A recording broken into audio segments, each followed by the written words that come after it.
मृदा उर्वरता को प्रभावित करने वाले कारकों की हम बात करते हैं। सेकंड कारक की हम बात करते हैं कृत्रिम कारक, आर्टिफिशियल फैक्टर। ऐसे कारक जहां मनुष्यों के द्वारा, पशुओं के द्वारा या कुछ कृषि में उपयोग होने वाली विभिन्न प्रकार की क्रियाओं के माध्यम से भी हम हमारी इस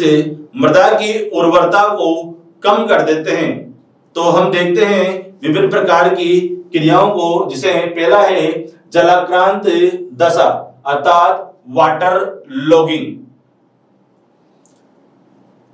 खेतों के अंदर बरसात का पानी जब भर जाता है, अनावश्यक पानी, आवश्यकता से अधिक पानी जब खेतों में भर जाता है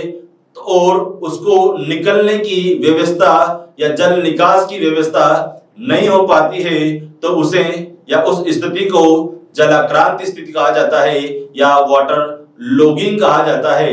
ऐसी कंडीशन में क्या होता है कि खेत में जब पानी भर जाता है तो फसलों की जड़ों को ऑक्सीजन नहीं मिल पाता है, जिससे कार्बन डाइऑक्साइड की मात्राएं बढ़ जाती है और फसल मुरझा करके नष्ट हो जाती है या गल जाती है। तो हम बात करते हैं कि जब मृदा में फसल की आवश्यकता से अधिक जल का भराव होता है, आप यहाँ पर देख रहे हैं इस प्रकार से यहाँ पर जल भरा हुआ है और इसके निकास की व्यवस्था नहीं है, तो इसे हम जलाक्रांति कहते हैं।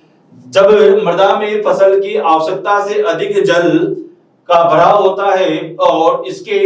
निकास का